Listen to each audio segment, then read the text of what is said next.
I'm Mia. I'm a producer, a podcaster and a filmmaker.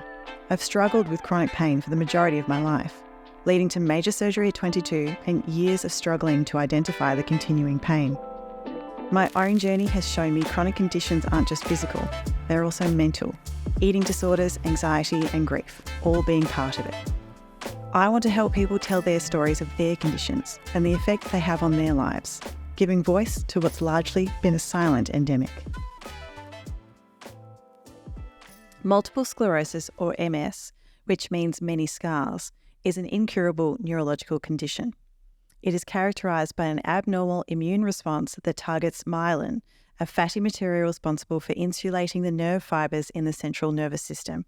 This causes the disruption of nerve and impulses. I'd like you to meet Cassidy. She's 28 years old from Victoria and was first diagnosed with MS at 23 years old. She's an actor, writer, and host of the podcast Hollywoodland, the podcast with me. Oh my God. So, we are friends and work together on podcasts and films. So we are quite well versed with each other already. She regularly speaks about her MS across social media and in the press. So I do feel very lucky to have her on one of my first guests. Oh, thank you. I'm honoured to be here, truly. I am. It's pretty special. Is there tissues? Oh, we should have tissues prepared, shouldn't we? It's all right. I'll just use my sleeve. Yeah, cool. Classy. Cassidy, you were one of the first people that I told about my idea to do this podcast. And you were just like, cool, let's do it. What do you want from me? So awesome. I love our friendship. As you know, I wanted Chronic Convos to come from two sides. Mm-hmm. So the people affected by the chronic condition and then the experts that are working at alleviating it, curing, working through those conditions. You are one of 33,000 people in Australia living with MS. Yeah. Diagnosed at the age of 23 after what you thought was a small issue with your eye. Can you tell me about what was going on at that time?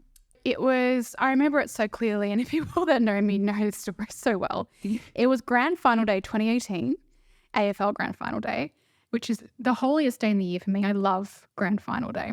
And unfortunately, she follows North Melbourne, so she's never known. I've never known a grand final.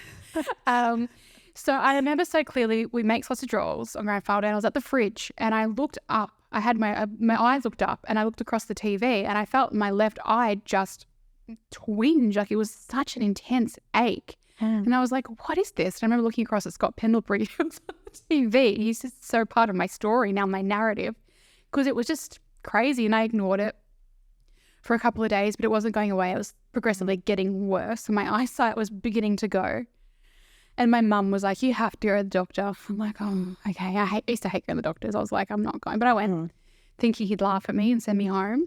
But he didn't. He looked into my eyes and he couldn't see anything. And he was like, you have to go to the optometrist. So I went straight to the optometrist, who looked into my eyes and said, you're going to have to go straight to the emergency room. I was like, oh my God, what is going on? Like, I just thought I was going to get eye drops. Just like one major step after another. Literally. I remember I was sitting in the car waiting for Mum to come pick me up from the shopping centre where the optometrist was, just thinking, am I having a stroke? What's going on? It was so frightening. And so you could get into the emergency room and you expect to wait for hours. So I went up to the triage nurse and I told her what was going on. She checked my blood pressure and I was straight in. And I was surrounded by nurses and doctors. I was like, oh my God, what is happening? I was just so scared. So I was put into an MRI machine straight away, and it was an ophthalmologist who's an eye doctor. He came down to see me and he said, does anyone in your family have MS? And I was like, no. We didn't even really know what MS really was beyond Susan Kennedy from Neighbours having MS. Yeah. And I was like, no. And so the results took about 2 days to come back, and we had to come back, and they sent me home because there was nothing life or death. They sent me home, and then 2 days later I was back in the hospital, in the ophthalmologist's office. And I remember it took so long. We're waiting to go in. We go in, and I'm so nervous thinking, I bet you it's MS, because I'd done my research and I found out about optic neuritis, which was what my symptoms were. And I was thinking, oh my God. So we're sitting, we're waiting. We go in, and then he's distracted by some other doctor. He goes off and talks. I'm like, oh my God, can we just get this over and done with? Please. Just tell me. Just tell me. And he comes in, he opens up the scans. He goes, so there are lesions in the brain. Looks like you do have multiple sclerosis. And I was just like, oh my God. It was like the earth had just fallen from me. And I remember my mum was with me, and I looked across at her, and her face, I've never seen such horror in my life. And I said, so what does this mean? And he goes, well, I'm an ophthalmologist. I can't tell you. And I was like, okay. And he goes, that was it. And he told me very harshly, which I think they have to as doctors. They have to kind of give it to you straight. And it was a Friday afternoon, so it was done. It was like, have a good weekend. And that was it. Okay. That was all the information I had. That was it. I had nothing else. So you had to go into the weekend knowing you've been diagnosed with MS, but actually got no idea as to what was going to happen next. Yeah, so I literally it was a month until I saw a neurologist before I could get in to see one. So I spent that month in hell, tremendous hell, just worrying about my future. And it's just me and mum at home. So I do have amazing support from my family and my friends, but I was thinking, if I can't take care of myself, if I'm in a wheelchair, if I lose my ability to use the toilet and my mum dies, where do I go? It was just awful. It was just horrendous. I wouldn't wish that month that I had on my worst enemy. Where are those tissues? It's just, sorry, should have these prepared, shouldn't I? It's just such an intense thing. Like, so you've essentially just been left with Dr. Google. Yeah, I literally was. And there are only bad things on the internet. You're very hard pressed to find good things. And I guess it's part of why I'm so much of an advocate now. But, back then I was like, no one's ever going to know. I was so ashamed. I was so deeply ashamed. And I felt embarrassed. And so I read all these things online about people dying young because, their medication causes cancer and then they're dead and then all these things. And I'm just like, oh my God, my life is over. And then Selma Blair, who's an amazing actress and advocate for MS now herself, came out that exact week and said that she was diagnosed. MS was everywhere. Yeah. And in Who magazine, there was an article, it was on the front cover, like a week after my diagnosis, and it was her saying, I am disabled. Yeah. And it just was like, this is my life now. A week ago, this wasn't me. And now it was just horrible time. And it's such an intense time as well to just go from, there's something really odd with my eye. I'll just go in and have a check. And then you've come back with an MS diagnosis. And it's a really rare thing, and I'm very, very blessed because people fight for an MS diagnosis. People usually lose their ability to walk, or there are so many things that they go through to get a diagnosis. I was lucky to have a sore eye, and the great team at Geelong Hospital saw it and did their job, and they did it marvelous. I love it, Geelong Hospital. I've got nothing. I know people have problems, but I have got no. They've treated me so well. They've looked after you so really over the years, because the first signs of MS are really, really hard to spot. They're really quite everyday. Yeah, for wanting of using a better term, but they're really quite everyday of symptoms. Fatigue, numbness and tingling, loss of balance and dizziness, stiffness, spasms, tremor, bladder problems, bowel trouble. Like, they're so generalized. Yeah. That you just, did you ever connect any other symptoms other than your eye to your MS? No. I was always a very tired person, and I was never able to really participate in sports. I always felt my body was really heavy, and that had been going on for a number of years. And I found out when I was diagnosed, my lesions were very old. So I've been living with MS for a very, very long time. Wow. So it made a lot of sense why, I can't go running and things like that. I was just lazy. But other than that, no. So it literally came completely out of the blue. And that, I think that's what's taken a long time. Now it's okay, but it took me a very long time to come to terms with just the absolute shock of it. And from going to the hospital, never go to the doctors, to being there every day, was like, what? Like, this is just like, it's become part of your routine now to be going to doctor's appointments, neurologist appointments, and dealing with medical teams. Yeah, literally. But before then, I hadn't had a blood test in 10 years. I had such a phobia of blood tests. But I remember that night in the hospital, they're like, sorry. They were like, too bad, sorry. Oh, well. Like, okay. Yeah. And I had really bad veins too. So I've made, really, it's very hard. But it was, and brain fog as well as a symptom. So what did you say? That's fine.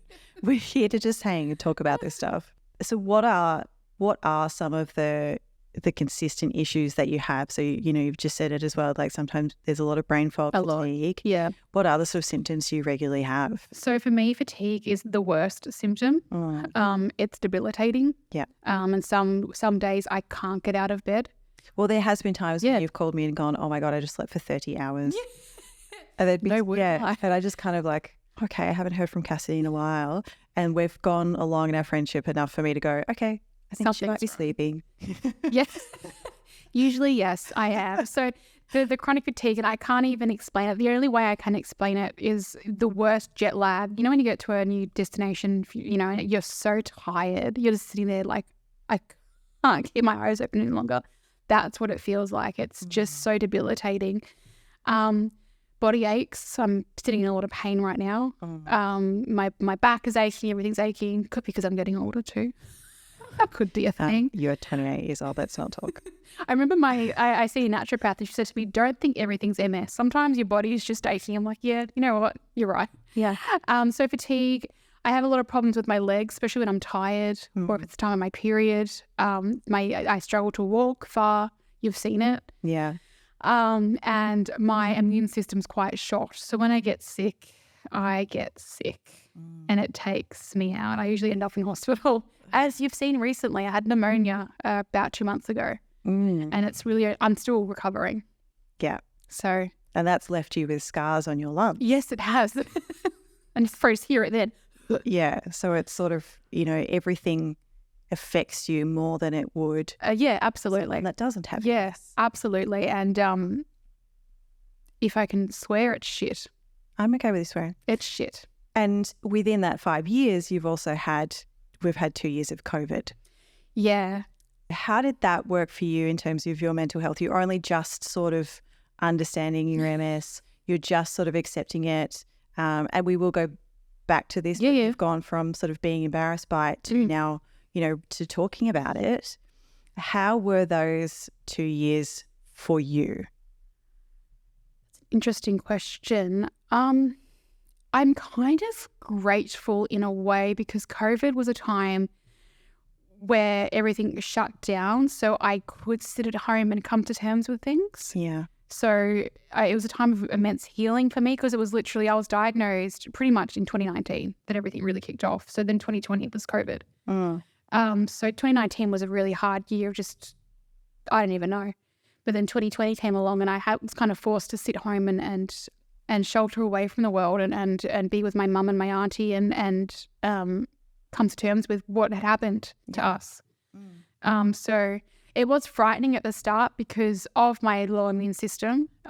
It was very frightening. I didn't know what would happen if I was to catch COVID. I literally was pretty much warned I would end up in hospital on a ventilator. That did not happen, thank goodness. But at the start, it was the thought. So it was a very frightening time and yeah. It was a lot. Yeah, it was a lot. It was a lot to take on. And I guess the good thing there is, as you said, was that you did get the time to sort of to stay at home, be with your loved ones, and you know reflect on what was going on with you. Yeah, I'm assuming by this point you'd be given a little bit more information as to the treatments, and what was going to happen. So I saw my neurologist, who's a fantastic neurologist through Bowen Health, a month later, and he's been fantastic from the start. He's very no nonsense and he's very much like, oh, it's not going to happen. Just stop. Because my biggest fear, and there's absolutely nothing wrong with it, but at that time, my biggest fear was that I'd end up in a wheelchair and not be able to take care of myself. And he would just say to me, but that's not your MS. It's not the way. This is not going to happen. Just stop. Just stop. Just stop. And it was exactly what I needed. I needed someone to be like, just stop. Just stop. And you're going to cause yourself to become very ill if you don't stop. Him and the wonderful MS nurse Sharon at Geelong Hospital as well, who is also a godsend. These people, what they do, I'm so grateful for them because they literally saved me in those first. They saved me now, but in those first couple of months, and I was seeing them quite regularly and asking them questions and just sitting there. My God, so frightened. They were wonderful humans. They truly are. The medical industry have saved so many people's lives and helped, and the care that they put into people, like they're just absolute heroes. Through this, I was always, of course, respectful, but I had no experience. But now, especially nurses, and I sit there and I see how nurses are treated by other patients, and I sit there and go, oh my God, look what they're doing for us. Yeah. They're angels. They're just the most beautiful people. Yeah. Baby you and look after you and make sure you're okay. And they're angels. And I remember a nurse coming to me because I went into the hospital a couple of weeks later to get a lumbar puncture, which is Yeah. And I remember lying there just so scared and crying. And the nurse came up to me and I was telling her, she goes, "What's wrong? What's happening?" And I told her, and she was just so kind. She goes, "I know so many people with MS that go run marathons and they live normal lives. You're going to be okay." And I'm just like, I don't know her name, but I see her face so clearly. And thank you to her for coming in and being, "You're going to be okay. You're going to be okay." Yeah. I don't know if you're going to be running a marathon. No, that would never be me. No. Anyway. About to say the most gorgeous doctor came to the lumbar puncture. And if you've had a lumbar puncture before, you know you've pretty much got your butt in the air. And he walks in and I'm like, oh my God. Hi, everything. Oh, Here's my butt. Just take my spine fluid and go. You've had the time to reflect on it. Can I ask you why you were so ashamed? Why you were so embarrassed? Yeah. How long have you got? This could be two-parter. This could go for as long as you need it to go for. So when I was 12 years old, was diagnosed with severe anxiety disorder. I didn't leave the house for about a year. And the Royal Children's Hospital told my mother to expect me to never leave the house, to expect me to just be a bit of a hermit and for mum to accept it. Right. And mum, God bless her, was like, that ain't happening. Not my daughter. So she put all this effort and work. It took a very long time for me to even be able to walk into a supermarket or even walk down to the letterbox. And then I found acting, and acting became my saviour when I was 14. And so I always felt like the odd one out. I didn't attend high school. I was homeschooled because I couldn't. Yeah. And I always felt like the odd one out. And finally, I was hitting my early 20s and I was free. I traveled to London by myself, which is the best thing I ever did. And I was free. I was finally dating and I was finally doing things that I just didn't have the ability to do when I was a teenager. And so I finally felt free. And there's this meme of it's a cartoon of this old man escaping one trap and falling into another. Yeah. And that's what I felt like I had done. And I was embarrassed and I was ashamed and I was angry. Yeah. And whenever I had told someone about my MS that was in my immediate circle, it was always like, oh, I can't imagine if that would happen to me. And I was always like, but it's not happening to you. So I couldn't deal with people's responses. So I just I'm like, I just can't do it anymore. And you just went back into that show. Yeah, I was like, no more. So I very much reverted back to being that 12-year-old Cassidy that just didn't want to talk. Yeah. And didn't want to leave the house. And I remember psychologist care have made me who I am, and I'm very grateful for my therapy. But there was one therapist that was recommended to me by the MS Foundation, and I went and saw her, and it was not long after my diagnosis, and I reverted back to the fear of losing my mother because that's one of my big anxieties. And I told her that. I said, all this MS stuff has brought up all my anxieties and fears. And she goes to me, but you could lose your mother tomorrow. She could be hit by a bus. She could get diagnosed with cancer. All these things could happen. You just have to come to terms with everything that's happening to you. And I was like, that set me back too. So I'm like, I'm just shutting down. Yeah.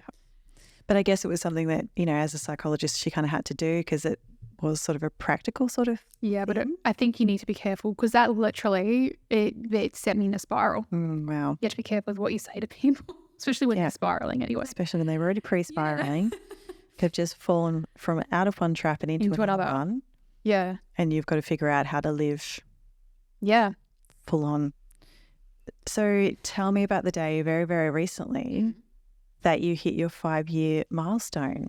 Yes, it was 3 days ago. So 5 years in the MS world is a big deal because if you show no disabilities in the first 5 years, it kind of shows how your diagnosis will progress throughout your lifetime. Yeah. So I've been very lucky that I've only had minor pseudo relapses. So my vision's gone funny and things like that. But nothing major. I haven't lost my ability to walk, or I haven't really nothing major, nothing new's happened. So so I made it to that. Congratulations. And I can't believe it's been 5 years. It's quite huge, and it's, when I was doing all the reading on it and you were telling me about the 5-year mark and that 5-year milestone, it's so interesting that, there's been so much research around MS, but everybody's so different. Everyone so different. Who's dealing with it, which is mainly females, have all got completely different symptoms. Yep. And are, and have all bits and pieces to be prepared for and look for. I have a producer friend that also has MS and she's in her 40s and things are only sort of, she's in and out of a chair now. Yeah. But yeah, she sort of said there just wasn't really anything at the beginning. Yeah. As we're going along, obviously, you know, we know that it manifests between the ages of 20 to 40. Yep. So technically you were actually found quite early, Yeah, although, as you said, your lesions were actually quite old. Yeah. Some of these symptoms can actually be seen from the age of 16, from what I've seen on MS Australia's website. Yep. Some really much later. There's some people only being diagnosed in their 50s. And it's really unpredictable. So how did doctors actually explain to you what was going to be happening to your symptoms in your body and your mind? Did they actually explain it at all? Not really. It was kind of, you know, MS Australia, they are amazing. So Mum rang them the Monday after I was diagnosed and they were so helpful. They were so supportive and were willing to answer any questions and were amazing. My GP had printed off, I love my GP. She printed off a list of things, but it wasn't really explained to me. I think it's such an unknown thing and it's so different for everybody. It'd be hard for my neurologist to sit down and say this is what's going to happen when he doesn't know. Yeah. So it's kind of like, it was never really explained to me, to be honest. Okay. And that's I don't want to feel like I'm bagging anybody because I'm not. Yeah, it was all very much what the research that I couldn't do because it was too much for me. My mum would do constantly. I couldn't even say the word MS for like a year. Yeah. So Mum had to do everything. Bless her. She's like, I've looked this up and this is what this means. Oh, good on you, Jan. Good on you, Jan. She's around for a reason. She is. One of your major symptoms is the spasms and the pain in your legs. Yeah, the pain, yeah. That's been one of your really sort of your biggest symptoms and the one that's probably affected you, I guess, the most because you can't go run a marathon because I know how desperately you want to. I really do. Can you tell me what happens on a good MS day? So on a good MS day, I just have a bit of fatigue. So that's to me, but that for a normal person, that fatigue will be like, oh my God, why am I so tired? But for me, I'm like, hey, I'm feeling great today. So on a good MS day, my body feels fine. But yeah, on a bad MS day, as you know, it happened on Friday. I couldn't get out of bed. Yeah. So you were done for. Yeah, it was literally like every part of my body's aching. And I'm so tired that I could vomit. I can't even think straight.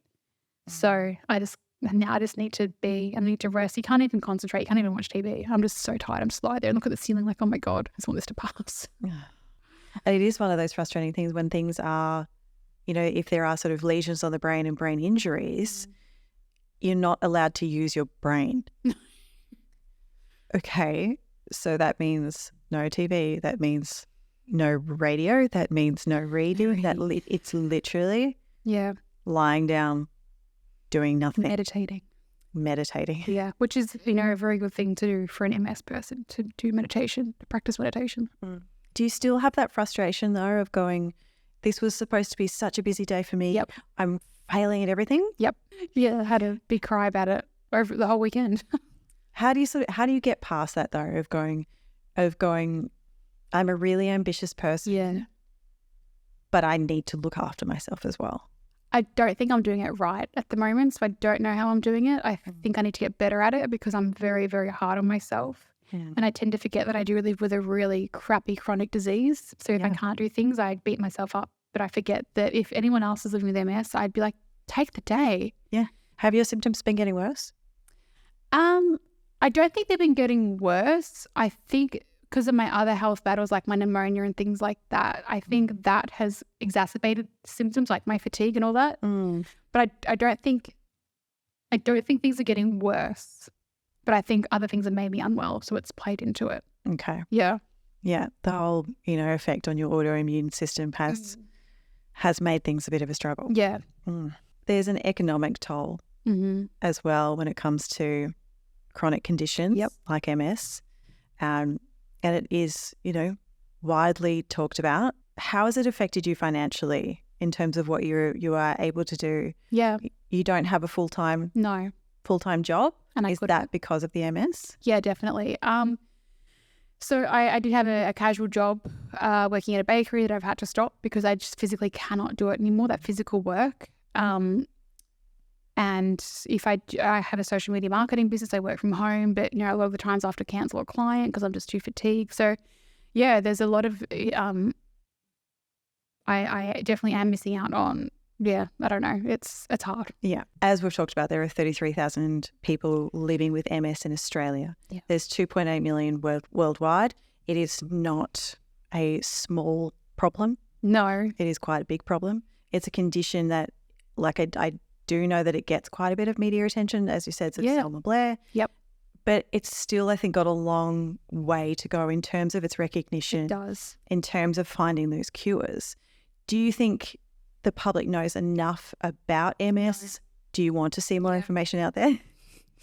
That's why you're here. I think that's why, when I was diagnosed, it was also negative. And that's why, I'm really lucky to have a platform with my Instagram page, which is only growing. And I'm able to get media from it.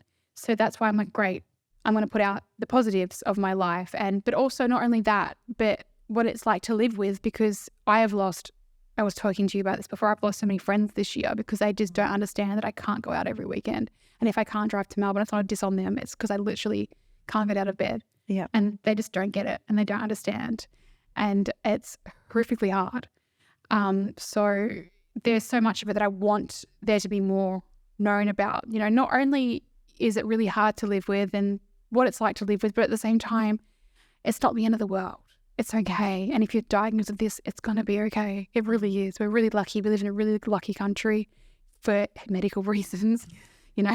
So, there's a lot that I get very passionate about. I'm like, yes, get me out there. I want to talk about this to everybody. It's a crappy diagnosis, but there are people out there to help you. Yep. And you can find ways to look after yourself. And you can still live the life you always wanted to live. Your dreams are still achievable. Yeah. In fact, they might be even better now because mine certainly have become better. Well, when we look at it as well, essentially yours is a silent disability. It's an invisible disability. Yep. How do you think that really sort of affects you in the outside world? Like, physically, you're fine most of the time. Yeah. Most of the time. But you do have those moments, as you said, where you do struggle and people aren't really completely understanding of what is actually going on. Yeah. How do you explain it to people? I don't know. Tell them to just fuck off. Yeah, pretty much. Especially, people that you kind of get sick of explaining it, I think. You understand that people don't understand, but at the same time you get sick of explaining it and that people need to be more understanding. And understand that, they might get tired, they might, blah, blah, blah, but this is a whole different level. Yeah. So even though you can push through and do things on the weekend, I can't. Yeah. So it's extremely frustrating because I do look well and I do present well. And I always love telling, especially I used to work at the bakery and people would say to me, oh, where were you last week on a holiday? And I would have been off because of my MS. And I'd be like, no, actually I have MS. I was in hospital. Oh, you don't look sick. I got that so many times. You're like, how am I supposed to look? Would you like me to be green? Yeah. I'm like, yeah, I know. Tell me about a couple of weeks ago, you were super excited because you got your disability card for your car and something that you're actually really excited about. I am actually, but I'm nervous about using it because I don't want someone to yell at me and be like, you're not disabled. Get back in your car and drive. But in all honesty, I don't use it all the time. I don't need to. No, you don't need to use it. But there are days where I'm so fatigued I can't walk. And so that's really helpful if I can get a spot, at the front of the hospital, at the front of the supermarket. Yeah. It's just easier. Just to be able to help the rest of your day keep going. Yeah. So you're not just completely screwed from that one supermarket trip. Yeah. That you can actually move around the rest of the day. Exactly. And I can go home and work. So I was very excited. Yeah. How's your quality of life at the moment? Where would you put it on a scale of 1 to 10? Oh, that's a hard question. It's all right. It's all right. Yeah.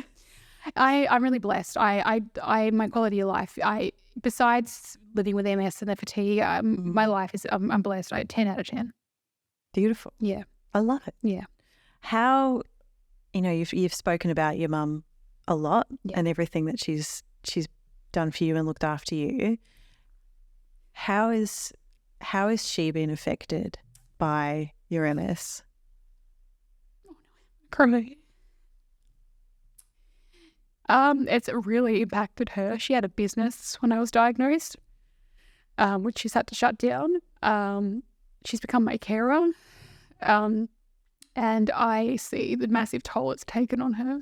Yeah. Because she always says to me, you won't understand it until you're a mother, but watching your own child go through this, the toll on her is immense. Oh. It really is. She's been through a lot of hospital visits. She was there right from the beginning. Yeah. And so she's even had to completely change her life for you. She has. She really has. She's, now the queen of getting spots at the hospital, and she's the queen of, where to go for food at the hospital, and how to deal with doctors and nurses, and to hold my head when I can't sit up because I'm in so much pain. And she's very special. And I am very blessed to have her. She's done an amazing job for a single mum. And she has. And that's the thing. She's done it all herself. My dad was non-existent. I'm not ashamed to say that. He was non-existent. He didn't help at all financially or anything. And we had great support from my auntie Sue and my family, but my mum ultimately did it all herself. And then with my anxiety when I was 12, and I was very unwell back then, and she had to deal with that herself. And then this, I don't know how she does it. I really don't. She deserves the medal. She does it out of love. Yeah. Have you found that there's actually any correlation between that anxiety that you had at 12 and MS? Well, apparently MS can cause, depression and anxiety and things like that. So I am very curious. I had mentioned it to my neurologist before, but he kind of didn't really look into it much. Are my lesions that old that it could have caused because my anxiety was I was kicking indoors when I was 12. I was getting knives and threatening my mother and things like that. It was that bad. It was like a split personality. So I don't know. It makes me wonder because it's all in my brain. So. Well, you just sort of go, he's one of the lesions in the centre. In spot that kicks something off. Yeah. There is a lesion, and I don't know the actual word, and I apologise for the people that do. There's a lesion. No, sorry, it's a tumour on my hormone gland, which makes so much sense. So it's a benign tumour, but if it does keep growing, it does have to come out. But I mean, hormones and anxiety are all intertwined. So. All intertwined, aren't they? Yeah. So, is there a lot of anticipation stress over that particular lesion as well, and it potentially growing? And I did forget about it, but then when I was at the neurologist last year, and he'd done one of my MRIs, and he said, "Oh, it has grown. It's getting very close to my optic nerve," which makes a lot of sense to my optic neuritis. So I was like, oh, but you know what? The thing is, I don't know. I just kind of feel like I'll deal with it when it happens. Yeah. If it needs to come out, I'll deal with it when it happens. Like, my 5-year-old cousin died from brain cancer 5 years ago. I can't sit here and complain. One step at a time. Yeah, he was 5 and he's now dead from brain cancer. So I'm like, I can't sit here and be like, well, maybe I might have to. Like, let's not think about it. No, when it happens, if it happens, then we'll work it out from there. Yeah, but apparently it comes out through your nose. So, like the Egyptians. Yeah, cool. Yeah, let's talk about your treatment. Okay, so you weren't just you weren't just diagnosed and then nothing happened. Obviously you have all of the specialists now. Yeah. What treatments are you currently under? So I was put straight onto a treatment called Ocrevus. So literally a month later, I was back in getting my treatment. So it's called Ocrezimilab, or that's the proper name. So Ocrevus is a 6-monthly infusion that you go into the hospital for. It pretty much kills your immune system and coats the lesions on your brain so they don't grow. Okay. So there was a few options recommended. I could have had that or the monthly infusion Tysabri, but because of my veins, I'm like, I'm not going in for an infusion every month. No, like your veins don't ever cooperate. No. So I have to admit, when I do get my infusion, it knocks me about for a little bit. But after a couple of weeks, I'm usually feeling I feel really good. Great. Yeah. So I'm very lucky. It was quite a new treatment when I was put on it. So it's a couple of years old now, but when I was put on it, it was quite new, and it's like $30,000 a go. So, and I know that there's people in America who can't get it because they can't afford to pay $30,000. And I'm very blessed to live with Medicare in Australia. So, holy moly, lucky they cover that. Yeah, I'm very, very, very, very blessed. I thank my blessings every day. Thank you, John Howard, for making Medicare. It's saved a lot of people. It truly has. Truly. I've seen the difference between you pre your infusion and post infusion. Yeah. And there is quite a huge difference. Yeah, so there's a thing that it might not be a medical thing, but in the MS groups on Facebook, people that are on Ocrevus, they call it the crap gap. So usually about a month before their next infusion, we all begin to kind of just start to droop, crumble a little bit. And the last time before my infusion just gone, I had pneumonia as well in that month. So I was literally just running on nothing. So yeah, you would have seen me then and then afterwards. So it's a massive, I don't know, it just kind of replenishes you. It kind of, I don't know what does. People say to me, life. People say, what is it? What does it do? I'm like, I don't know. I'm not a doctor, but it does, it helps. I guess that's all you really need to know as well. Yeah. That it helps. Like, do we really need to know exactly what's going on? And there are so many people that say to me, you can fight MS without the treatment. You can do this, you can do that. And I'm so grateful that people have they can say that's worked for them. But for me, this is what works for me for now. And I don't have the headspace to completely change my lifestyle and my food intake and all that. I don't have it in me. Yeah. So for now, I take medication, and I'm blessed to do so. Well, again, as I've always said, like we're all different, and everyone who has MS has different symptoms and a different way of life. Yeah, it's totally up to you how you want to go through it and how you want to be dealing with your own MS. I'm a fairly healthy person. I'm not a super active person, but I walk, I do Pilates, I eat well. Yeah. I feel like that's enough for me for now. For now, yeah. For now. How do you protect yourself from that though? From people's opinions, people pushing particular things on you. How do you protect yourself and help you to make the decisions that work for you? At the beginning, it was so overwhelming. I couldn't cope with it. So I just shut down. But now I just people do it out of the genuine kindness of their heart. They want to help you. So I just thank them, and maybe one day I will go do what they've said, and I'll put it in the back of my brain and keep it there. But for now, it's just, I don't know, it's just not me for now. And that's okay. That is okay. Yeah. That is okay. Tell me about these hopes and these dreams. Tell me about what's happened in terms of what you want to do for the future, how you went, you said earlier that your dreams have gotten even bigger. Yeah, since they have. MS. Well, before I was diagnosed, so I've been acting since I was a child, and acting saved me when I couldn't leave the house. I used to dream. I used to put movies on and just dream. And so I've always wanted to be an actor, but I quit when I was 22 because I just wasn't getting anywhere. I remember I auditioned for something and I put my heart and soul into it. I didn't get it, and I thought, I'll stop this. I can't do it anymore. So I gave up. I went and suck. They suck. So I went and got a marketing diploma, and I just went and did marketing, and I was so unhappy. But I was just doing it. I thought that's what life was. And then when I was diagnosed, I realised the fragility of life. I always knew how short it was. I've lost a lot of people, but I didn't realise how fragile it was. So I went back into acting. And from there, I started to kind of look more into filmmaking. And I went and created my own film, Enigma. Which did really, really well. It did well at film festivals. I wrote it. I starred in it. I produced it. I've never done any of this before. She was the slashy of everything for it. It's a beautiful film. It's a beautiful film. Thank you. But I've now discovered my passion for filmmaking. I love writing, and so I'm really taking that on.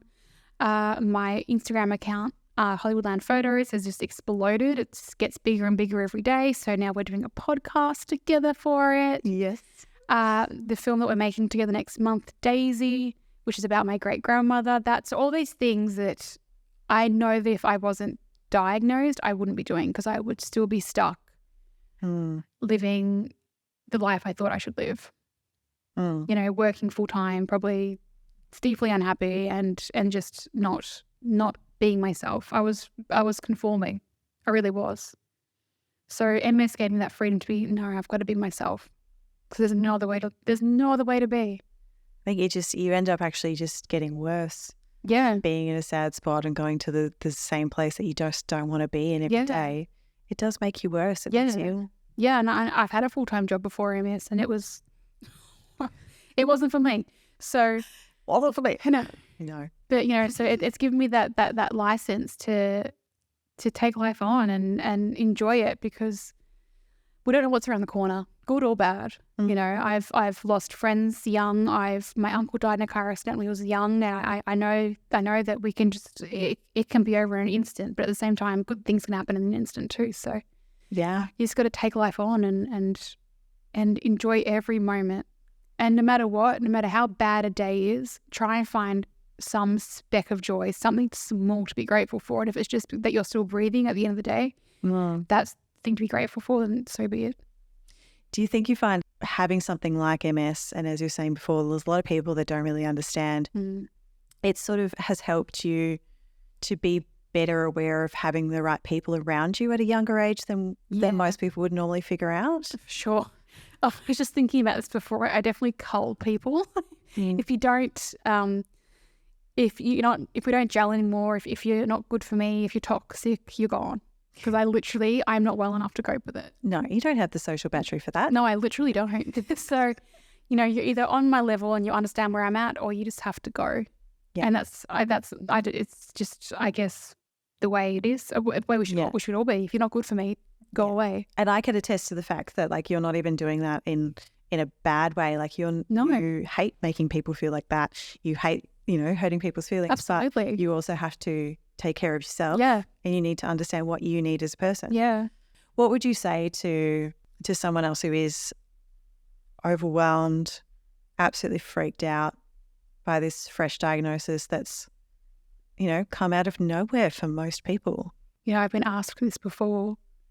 I think the only way for me to really answer it properly is if I could go back as I am now and say something to Cassidy 5 years ago. Because right now, 5 years ago, I was in hell. I go back and give her a big hug and tell her that all those fears and those nightmares she's having aren't going to come true. And that we're really blessed to have a really good medical system and to trust in your doctors, but also trust your instinct. And if you feel like something's not being heard, speak up louder. Fight for yourself, because your doctors are busy and they've got a lot of patients. So sometimes you need to be your own best advocate, but it's all going to be okay, because it just is. It's all going to be okay. I just need people to know that it's not the diagnosis maybe 20 years ago, but today it's not as bad as what it was. And that's thanks to modern medicine. And if you let it, it might just be one of the best things that's happened to you, because I think I can say that it's been one of the best things that's happened to me. It's made me a better person. Sorry, I'm so emotional. I think because it's the time of year. Like, literally, I was just thinking, like, this time 5 years ago, I remember I went to work 2 days after my diagnosis. I was working at a gift shop in Barwon Heads. And I went to work, and between customers, it was just me there. I was just me working by myself, but between customers, I'd go out the back and cry. And that's what I wish people knew. And we all have trauma, and we all have things that we go through. But I remember there was a friend that I had, and it was about a month into diagnosis, and I just was at lunch and I couldn't stop crying.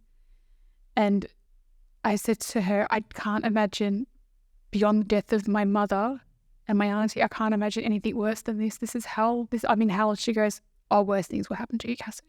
And I remember, like, just being jealous of just everyday people, looking at them going, you're walking, you don't have, and being totally assuming people's lives from the outside. You're walking, you're fine, you don't have to worry about this, you don't have to worry about if you're going to wake up tomorrow and not be able to walk, Yeah. And I've said this quite a few times, but those first months, but the first month especially, it was like waking up into a nightmare. No one can ever understand it unless you go through it. No one can ever understand it. So it's completely out of your control. Yeah. And I felt like my body was fighting me. I felt like it was that. It was like I couldn't fight. What could we do? Yeah. I was like losing. I was just like drowning. Yeah. You've got one body and it's working against you. Yeah. And you can't control it. Yeah. But in a lot of ways, it's been harder than I thought in different ways. But in a lot of ways, it's been the best thing that's ever happened to me. And I'm grateful for it now. That's me in a nutshell. And I grow my platforms and, you know, I've had a few people say things to me, you know, why I'm getting on to, you know, Today's Show or, you know, sharing my story on Mamma Mia and things like that. And is it because I want fame? And yes, but also... Let's be honest, yes. Yes, but also I genuinely do. My goal when I was younger, I wanted to be famous because I wanted to help people that had anxiety. I wanted to be like, look at me, I can do it, so can you. And now I'm like, look at me, I have MS, I can do it, so can you. Let nothing be an excuse. You have anxiety and MS. Yeah. The anxiety has not gone away. It's just... Oh, so there still. It's just gotten better for... It's kind of... gotten better medication. Yeah, it's kind of like being blanketed by the MS. It's like, oh, it's worse. Yeah. There's layers to you, Cassidy. There's so many layers to them. I'm an interesting person. Thank you. Thanks.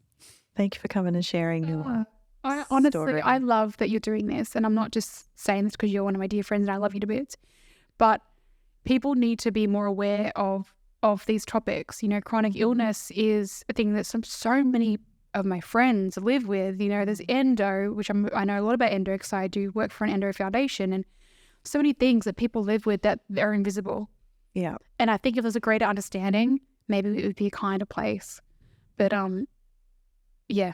So this is a wonderful idea, and I will do whatever I can to help you. Thank you to Cassidy Krieger for sharing your story. We highly recommend you connect with MS Australia if you are struggling with your own MS symptoms or would like to know more about this chronic condition. If you like us, please follow us on Spotify or Apple Podcasts and of course across your social media on Instagram at Chronic Combos Podcast and TikTok chronic.combos. This podcast was recorded on Waterong land.